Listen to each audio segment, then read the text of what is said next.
حلقة النهاردة هنتكلم فيها عن مسلسل The Interest of Love. في نوعية كده من الأعمال بتبقى وانت بتتفرج عليها عندك شعور متضارب ما بين الارتباك ما بين الانبساط، متبقاش قادر تملك شعور واضح من اللي أنا قلتهم دول كلهم. أو المسلسل اللي احنا هنتكلم عليه النهاردة هو أستاذ في النقطة دي، ودي حاجة مش إيجابية خالص. بداية المسلسل كانت بادئة على أفضل ما يكون، ثنائي باين إن في بينهم كيمياء لطيفة، الاتنين ممثلين شاطرين جدا، وبداية الأحداث بتقول إن احنا داخلين على قصة مميزة بشكل مش طبيعي. أول 4 حلقات بنينا فيهم شكل العلاقة، شكل الشخصيات، الارتباك اللي واضح ما بينهم، فكرة الخوف المسيطر على كل اللي موجودين في العمل بشكل غريب جدا برضو، إن كلهم خايفين يقولوا مشاعرهم، كلهم خايفين يقولوا إن هم بيحبوا أو يعبروا عن اللي حاسينه ناحية الشخص اللي معجبين بيه. وده يخلينا نروح لنقطة أنا ما اتكلمتش فيها قبل كده وأنا بعلق على أي مسلسل كوري، وهي فكرة تركيبة الدراما الأساسية. يعني أنا عندي بطل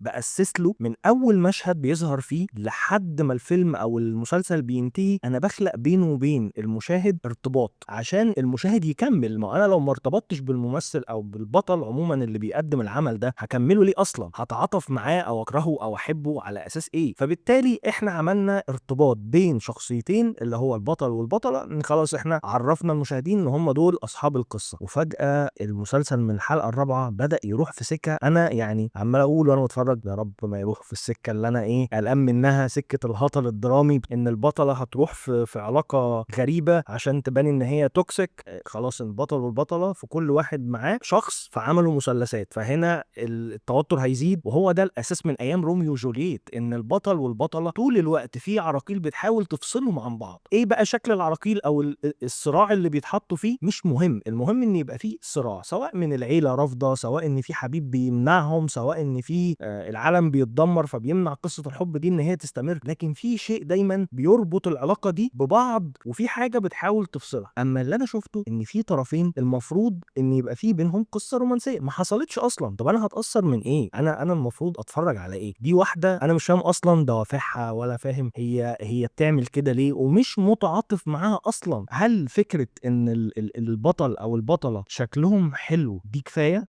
أكيد لأ، مش كفاية. الفجوة اللي حصلت في المسلسل كانت بسبب إن المؤلف عايز يقول فكرة تتقال في 4 جمل، تتقال في ربع حلقة، ما تتقالش في 16 حلقة. يعني إيه أنت مخلي البطلين كل واحد عايش في صراع وهمي مفيش منه أي 30 لازمة، وفي الآخر في آخر مشهد تجيبهم واقفين بيمشوا مع بعض في آخر دقيقتين في المسلسل وتقول والله أصل أنا لو كنت قلت لك في الوقت الفلاني كذا كان زماننا دلوقتي مخلفين ومتجوزين إيه الهبل ده؟ إيه ده؟ فأنا حتى مش هقيم المسلسل، واللي اتفرج عليه بقى يقول لي رأيه. كان معاكم نادر سيف الدين، سلام.